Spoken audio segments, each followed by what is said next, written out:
From Northern California Public Media and Mensch Media, this is Living Downstream, the environmental justice podcast. I'm guest host Molly Peterson. This time from the Coachella Valley east of Los Angeles, we're talking about the biggest lake in California, now starved of water, and the people who live around the sea next door.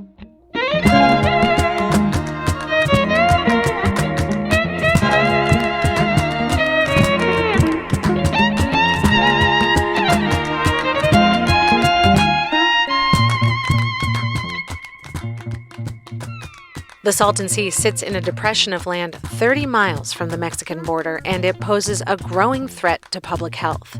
In this episode, two young women from the Eastern Coachella Valley introduce us to their neighbor. We begin with Adriana Torres, who lives in a rural community there, an area called North Shore.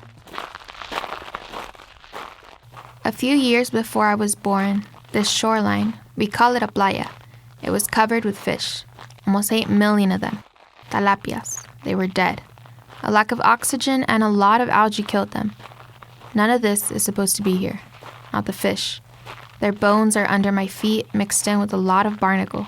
Tiny round shells like beads. They're a sign that the food chain is failing.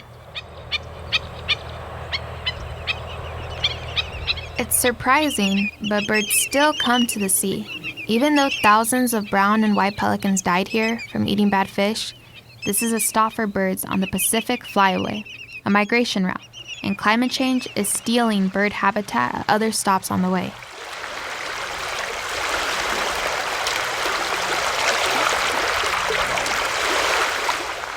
The water, that was an accident too.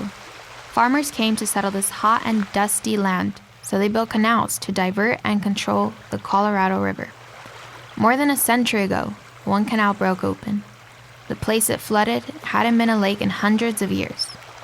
None of us should be here, not the fish, or the birds, or the people. But we are. Now, the sea is shrinking. Over time, officials have promised to do things to restore it and protect us, including California's current Natural Resources Secretary, Wade Crowfoot. A receding sea worsens air quality. That is a major public health crisis in Imperial and Riverside counties to tens of thousands of Californians and, of course, Americans. Fixing the sea is California's responsibility. The state said so the year I was born. Since then, they've spent millions of dollars on studies and meetings and reports. But the Salton Sea has been drying up faster, and the climate is changing, and there's still no plan to finish the work. I had this one filled up all the way. Oh, but you have to put the seats in before you fill it up all the way through. My name is Rosa Gonzalez. Adriana and I just graduated from high school together. I live in Thermal. We don't even have a mayor. It's a small community a few minutes from the Salton Sea. But until a couple of months ago, I really hadn't seen the sea up close. Here on the West Shore, it's gross. There's trash, old bottles, a nasty, muddy piece of carpet. It smells rotten eggs, rotten fish. And it's hot. It's going to be 112 degrees today.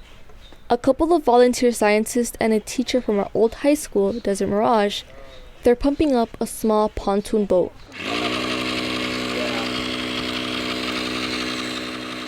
They're here to help start a science program that local people can take part in. The idea is to monitor water quality in the Salton Sea. This is your first time on a boat? Yeah, and on the this close to the water. That's awesome. Yeah. That's Isabel Arceno Soltero. She's an oceanographer at UC Irvine. She's here with Quint Montgomery, an oceanographer at Scripps. They're working for free. To go out with them, I put on blue waders so I can splash into the boat. People here know the sea is dirty. Arceno Soltero says it's really unique. It's almost twice as salty as the ocean. Actually, it's more than twice as salty as the ocean in a lot of parts. Also, the water has been starved of oxygen. So unfortunately, a lot of biology dies around here, and it's quickly receding due to the different water policies that have been implemented. State and federal scientists monitor water quality out here, but not frequently, and their data reports are hard to find. These scientists in a group called Eastern Coachella Valley want to do more and share more about water quality with the community. Yeah, I'm gonna get in right now. So we are preparing to leave right now. A 3-hour show.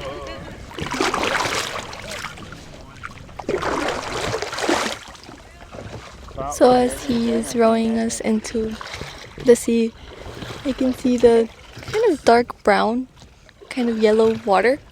Kind of reddish. As we started to paddle out, I remembered when I was 6. My dad once told me and my siblings that we were going to a beautiful beach. We were so excited. We packed things up. In the car, he kept talking about it, how beautiful it was. He stopped the car and we ran out. We saw dead fish. It smelled gross. My dad was just laughing at us. My mom scolded him. We eventually went to a beach in LA, but I never came back here. I heard it. Out on the water, it's a different view. You know which way. You can throttle up for your business, baby. It's super shallow right here. We can still touch the bottom. For one thing, the sea is about 35 miles long. It takes almost half an hour to get to the first sampling site by the mouth of a river. We can use the salinity as a marker for where the river is coming out. Even in the middle, the sea is shallow. Arseno Soltero uses a monitoring tool called a sonde. It looks like a flashlight. It tracks time, location, the oxygen levels, how cloudy the water is, and how salty. So salinity here is 54, so it is fresher. We have gotten into the river plume. For most of a century, 4 rivers have kept this area wet.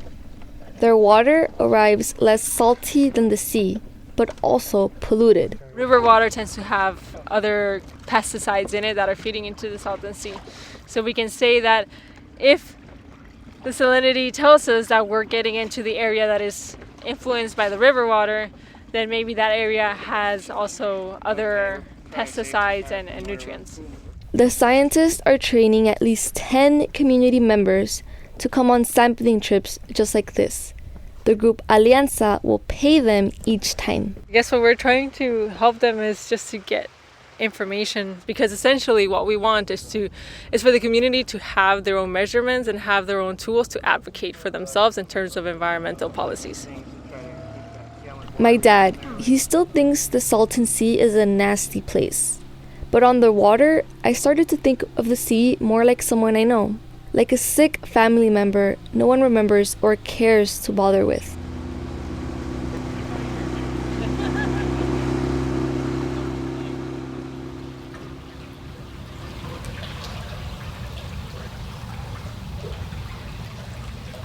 If the sea is sick, one place to examine it is at the mouth of the brown, smelly New River.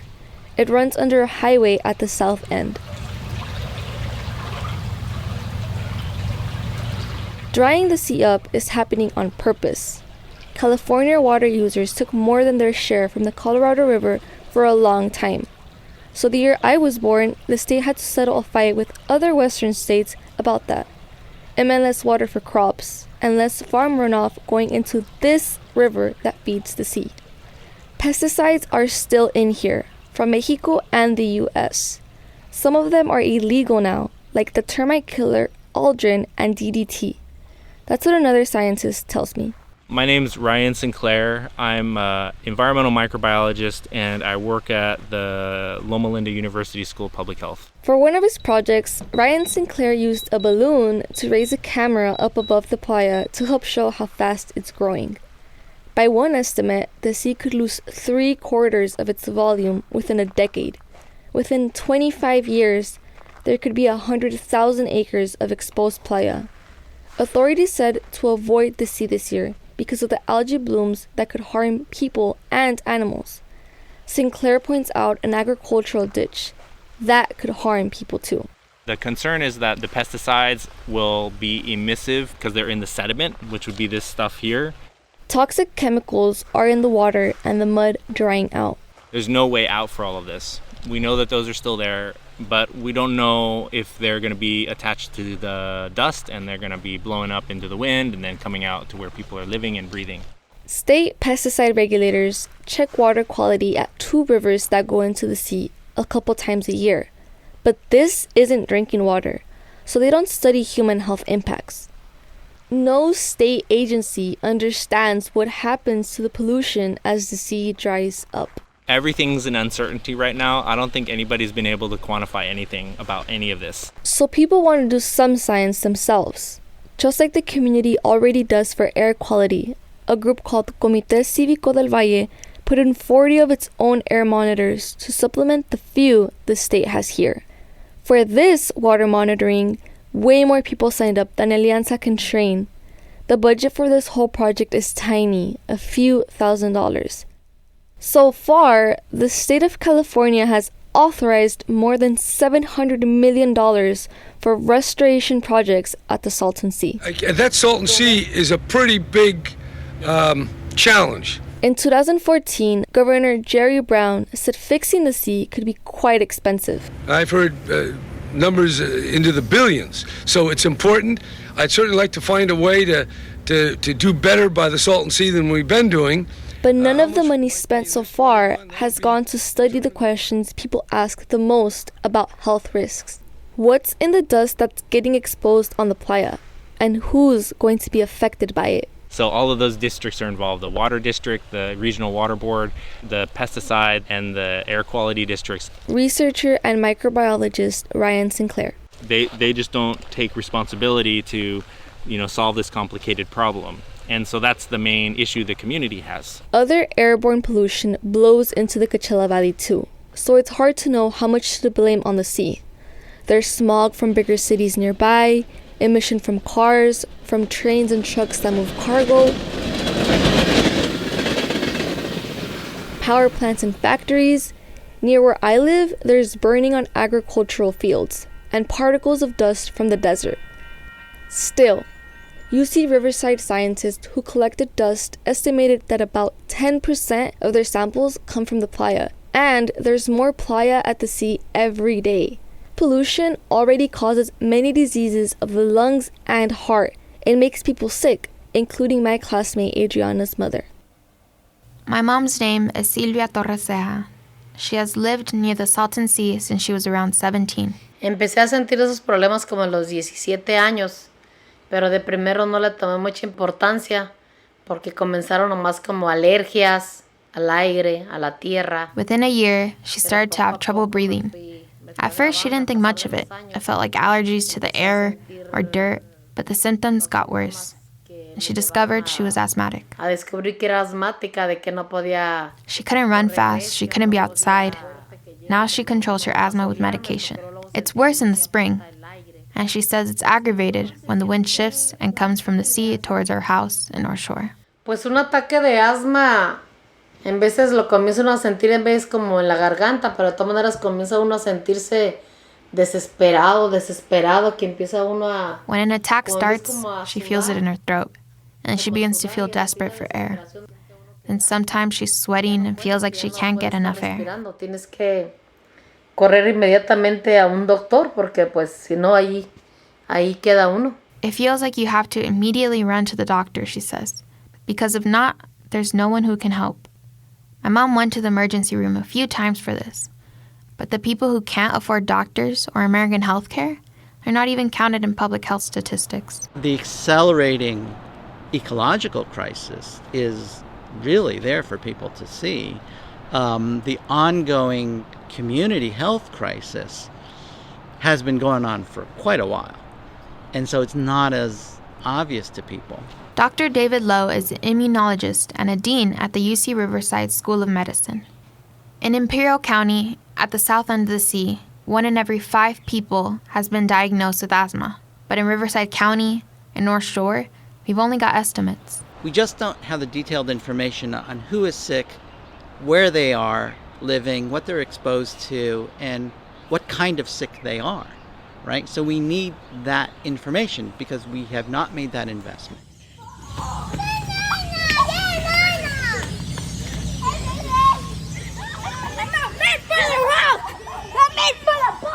Around the sea, Lowe says the rate of children who go to the emergency room or stay in the hospital for asthma is twice as high as the rest of the state. And just like the people who live here, he suspects more people may have health problems than we even actually know.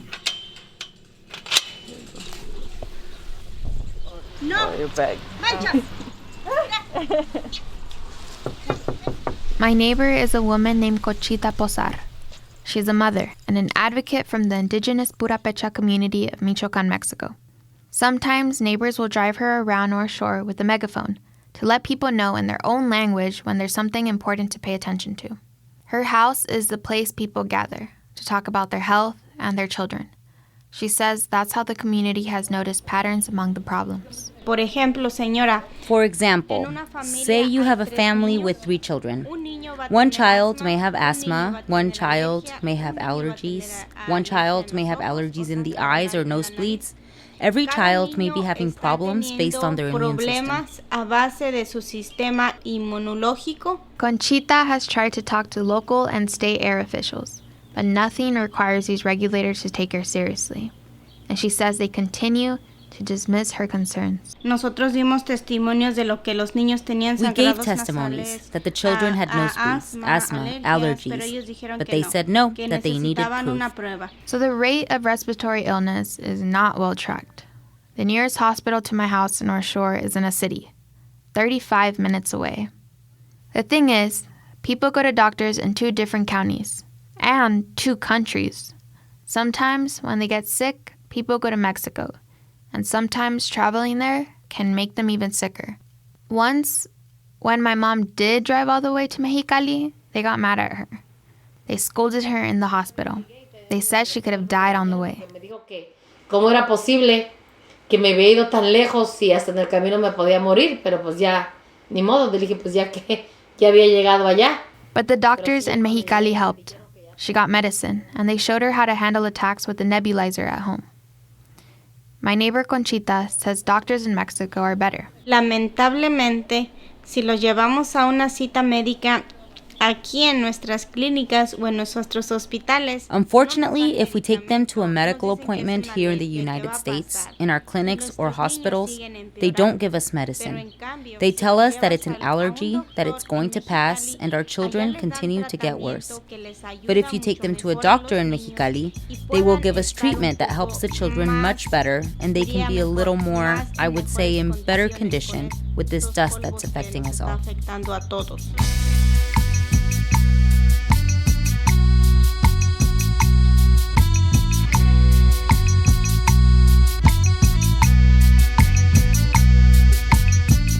The issues we're talking about might affect more than 100,000 people who live right near the sea.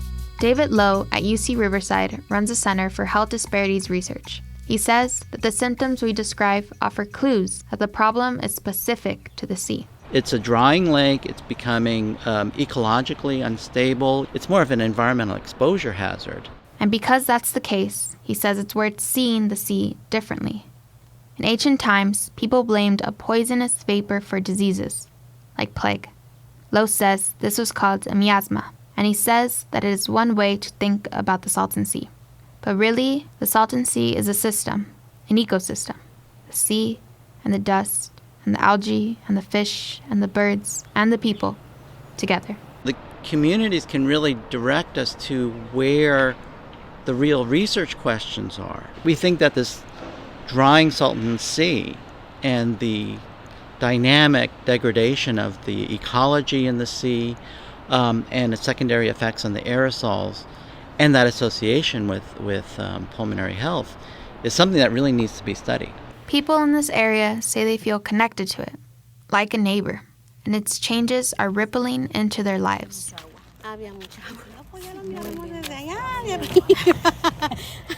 Dora Cecilia Tapia has lived in Salton City on the West Shore for 25 years. There were pelicans there on the shore, and you could hear the waves, and I would close my eyes and I could hear the sound of the tiny waves. It's beautiful, the sound of the tiny waves hitting the rocks. It sounded so beautiful that it relaxed you.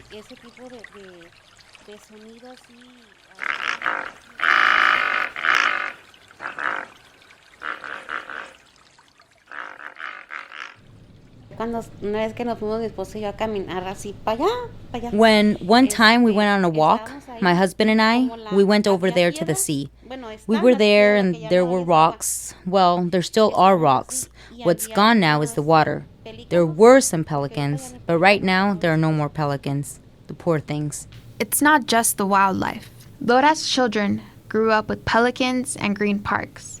But now she volunteers at a school with Red Flag Days to warn everyone when the air is especially dangerous, and a dusty playground where she sees kids struggling. There are children who are coming after my children, who have not enjoyed what my children enjoyed at that time. Why?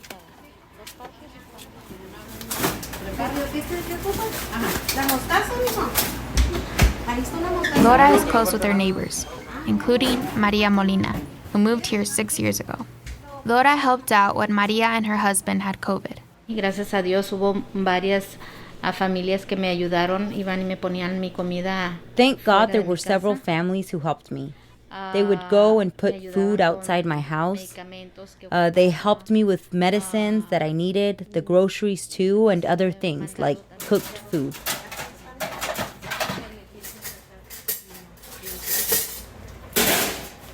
Like Dora, Maria thinks the sea is beautiful, but she also compares it to the coronavirus. Because the illness will expand everywhere. That is why I feel like that. Maria and other people who had COVID here say their lungs are still recovering, and that makes dust and allergies and asthma all that much harder to cope with. As the health of the sea worsens, Dora says, so does her mental health. Te deprime, te da depresión. Es una depresión que... It depresses me. It is a depression where sometimes you don't feel like moving or doing anything, and you wonder, why do things happen like this? All of this is why David Lowe says it's important to study people and the rest of this ecosystem together. We can think about this as a real medical mystery that we need to solve if we're to address their health issues more directly. So Lowe and some other UC Riverside researchers decided to take a closer look at what the sea might do as it changes and becomes more dangerous. They exposed mice to water from the Salton Sea, and the mice had a reaction. Not one like when my mother has asthma, and not like an allergy, like the allergy people get to something around the house. And they tried water from the Pacific Ocean. Mice didn't react to that. Lowe says maybe there's something unique about the Salton Sea. It may not be a specific bacteria or virus or fungus that's causing it. It could be the components that's released in the sea spray and the dust and things like that, that because of chronic exposure is causing this kind of response in the lung tissue. But they're not sure. At UC Riverside, they're still studying the effects dust might have on lungs. But overall, Lowe says there hasn't been a lot of funding for this kind of research here. Getting people outside of the community to understand the benefits of addressing this is going to be real tough. If we improve the health of a migrant community of agriculture workers, well, the rich white people don't benefit. So you don't have the incentive to fix the problem. In Salton City, Laura says she tries to keep her spirits up. But she asks, if there are people who have the power to help, why aren't they doing it? Si ellos son personas que tienen el poder de ayudar, ¿por qué no lo hacen? Don't they have any heart? Doesn't it move them as human beings to want to make improvements in this area of the Salton Sea? My neighbor Conchita Posar is more than sad. She's angry that the government ignores us and moves way too slow. Que están tratando de ocultar. They're trying to hide their bad work and do not want to look at things as they really are.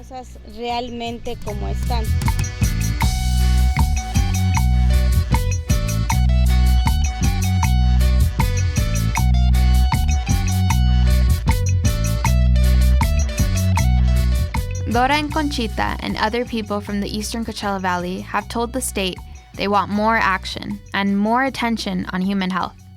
The person they try to reach the most is the head of the Salton Sea Management Program. So my name is Arturo Delgado. For 14 years, everyone knew that the water from the Colorado River and the farms nearby would stop coming to the Salton Sea. After it did, California set up the program Delgado now runs. Our producer, Molly Peterson, met him where the state is building waterways for an endangered fish on an exposed playa. It's a site covering 6 square miles called the Species Conservation Habitat Project. So on the other side here is prior surface roughening work. It's basically furrows. They're about 2 to 3 feet deep. The idea here is as wind blows over the site here, the furrows will capture the sand and it will settle into the furrows. Molly asked why this project happened first. Originally, the vision was to implement projects on areas where it was anticipated that we would have the most exposed lake bed area.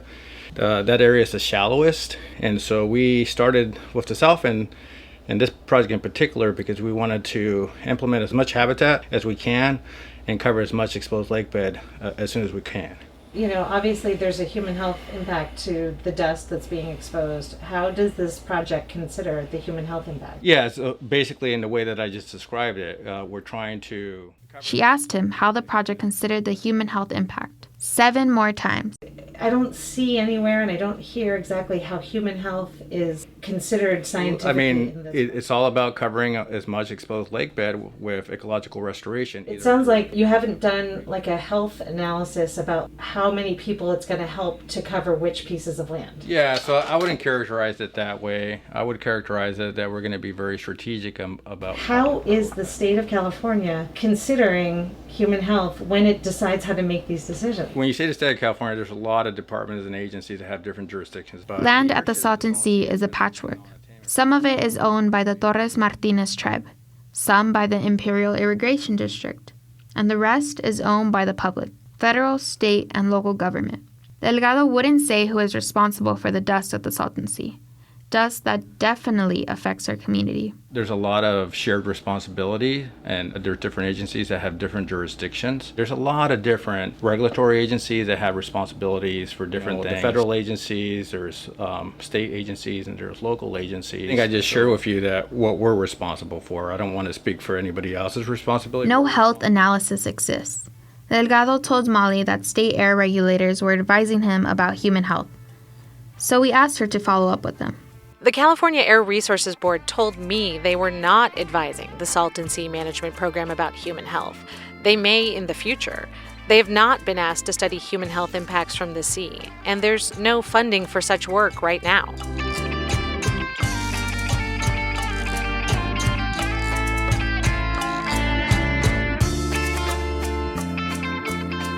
Hello, Tahoe!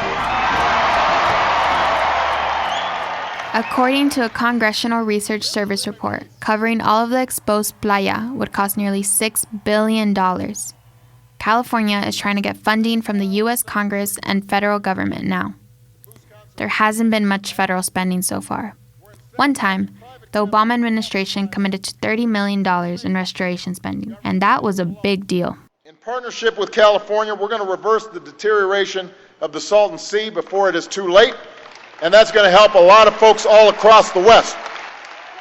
Federal and state authorities have spent $70 million so far, mostly on studies and salaries. People on the North Shore, like my mom and other people who work in the fields, haven't seen any benefit from this yet. Hay que firmar. My mom has been a farm worker for 40 years, long enough that she's a field boss now. Cada racimo que estemos cortando, asegurar que lo estamos revisando por todos los lados. Working in the fields is extremely hard. It's humid and sweaty in oases on the northwest corner of the sea.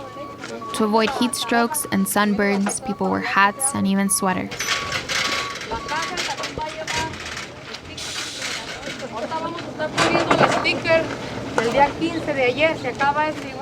With all the dust and sand the winds carry, it can be very hard to breathe in the fields.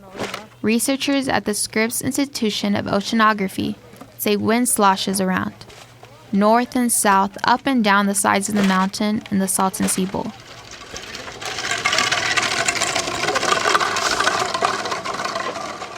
And on the north end of the sea, people have noticed it's gotten worse. A tall, slender man named Jesus tells me that his daughter suffers from asthma. Sí, es peor, por ejemplo, cuando se vienen las tolvaneras. Yes, it's worse. For example, when the dust storms come, you notice that asthma attacks begin to occur more frequently. There's less exposed playa around here compared to the south end, but you can still see the dust storms at the north end of the sea from space. Jesus says that the state should focus more on people than on the wildlife. Claro que influye lo de la contaminación de la laguna porque Of course it does. Of course it influences the pollution from the Salton Sea. Because when there's dust storms and the strong winds come, well then all the pollutants spread where you live, and you really notice that children, that young people, start to have problems, and those with asthma. State officials say legal requirements and a lack of money limit how fast they can improve air quality at the Salton Sea. To me, and people in my community, it feels like neglect. And while they delay, climate change is making life much harder. In the mobile homes and trailers where farm workers live, people run air conditioning longer to make conditions livable, like at the house of my classmate Rosa Gonzalez. By the time I'm an old woman, my hometown will see 100-degree days half the year. Every year, the air conditioners cost us more money. The Eastern Coachella Valley has the most mobile home parks per capita in California. I grew up in one. They're called Polancos, and they're the best housing option people have. Melva Recinos, who used to work in the fields herself, now owns a Polanco park near me in Thermal. It's not just a trailer on top of another trailer. These mobile home parks were made a little differently, with more space, more privacy. But the unpaved roads around Polancos swirl with dust, and when it rains, roads run with mud. Yanez Andrade Magaña, an advocate with Pueblo Unido, says wealthier neighborhoods don't have our problems. De que antes de salir tengo que ver a ver si va a salir mi carro para ir al doctor. O de que antes de que los niños se vayan a la escuela a ver cómo está la carretera. Like, before leaving, I have to make sure that my car can even make it out so I can go to the doctor. Or before the children go to school, I have to check to see how the road is. If it is okay, if it is not raining, if it is dry. But if I'm going to take the kids to school, or if I'm going to go out, I can't see because of the dust. These are things that are normal, day to day here. But if we were on the other side of the valley, we wouldn't have to think about them. They don't happen. A short and quiet woman named Virginia calls this Polanco home. She's 40 or so. She works in the fields and she's allergic to dust. A few days ago, when the dust event happened, I got so itchy. That's what the doctor tells me, that it's allergies. They already tested me, and it's a dust allergy. I told him, well, I can't move anywhere else. My financial situation doesn't allow it. I'm a little better here compared to where I was before, but the dust does cause allergies to my husband and I. He starts to cough. It's like he's sneezing a lot. The coughing and the itching, all that is the allergy that it produces in me. Melva, the landlord, she has tried to help. She put down heavier black dirt around these homes to fight the dust. It's part way towards paving. Some of the dust comes from the Salton Sea. Local air regulators have declared the Eastern Coachella Valley an environmental justice community, and they set aside some money for paving projects, a grant Melva has applied for. But there's so much competition, she might not get it. Melva points out that the Coachella Valley hasn't met air quality standards for years. It's a right we all have, a human right, the right to breathe clean air. That is why we have our agencies to protect us. This isn't like a luxury. It is a human right that we need to give to everyone near the sea, all these people in North Shore. Paving makes life easier. You can get to work in the fields, or to doctor's appointments, or to school. On top of that, it cuts dust, so it's easier to breathe. Yaneth from Pueblo Unido says it's the kind of solution people here actually want. So it hasn't just been a solution for one thing. It's a solution for many things. The problems with the sea reveal what we're missing: access to healthcare and a good economy. it's an environmental problem, but David Lowe from UC Riverside agrees it's even bigger than that.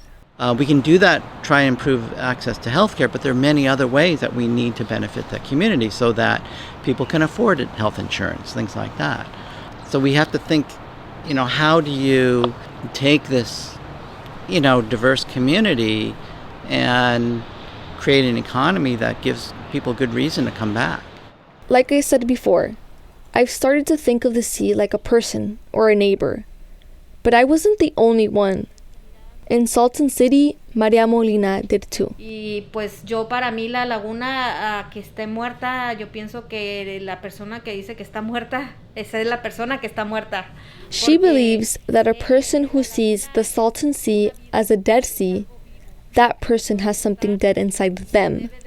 That the sea isn't dead but alive, and like a person who is sick. Si no le atiendes, dice, ya está enfermo, ya déjalo. Es como dejar a una persona así de esa manera, no seguirle motivando para poder luchar por ella y que salga adelante. When a person is sick, you don't just leave them to die. You do everything you can to help them. Not long ago, I left Thermal, and I'm in my first year at the University of California, Irvine. I'm going to study medicine. I'm excited even though I'm worried about my home and the people around it. I want to continue to support the people who have helped me grow and the community that has always supported me. Our ecosystem is sick. I want to help. Adriana Torres says that's her plan too. Where we're from, other people we know, people who graduated before us, they left the valley and they came back. Y luego, ¿qué piensas como yo, otros niños que están yendo a la escuela ahorita? So I talked to my mom about this. I said, what do you think about me or other kids who are going to school right now, leaving to other places? What do you think about that? ¿Verdad? Ellos que están viviendo aquí, miran lo que pasa, saben qué es lo que hace falta. She told me people who live here know what is happening. They know what is missing. They know what we need. She says parents should encourage their children to get ahead, to have goals, to study hard. That's what she did for me. I just started at Stanford.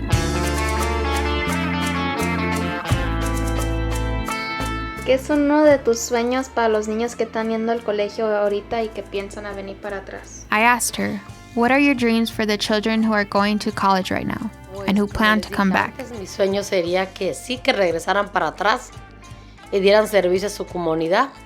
And she says her dream is that they would come back and serve their community. Principalmente a todos los niños, chicos, que les enfoquen, ¿verdad?, a estudiar, a luchar y pues luchar siempre por lo que uno quiere y por lo que es lo mejor, que no se detengan y salgan adelante. La vida que con esfuerzo todo se puede. We shouldn't have to solve problems that we didn't make, but I think we can, and I hope we will. I'm Adriana Torres. And I'm Rosa Gonzalez for Living Downstream.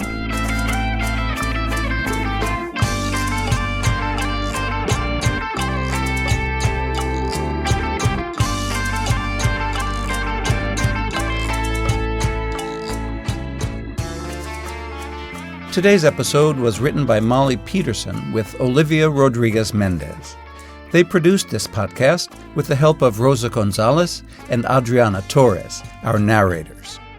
Additional interpretation services were contributed by Monica Desiderio and Marielle Summers, who also contributed voiceovers. Special thanks to Jenny Whitcomb at Sacred Heart Preparatory and Patti Leal of North Shore. The featured musicians are Ocho Ojos, who are based in Coachella, California. They have a Bandcamp site. The Living Downstream theme music is by David Schulman.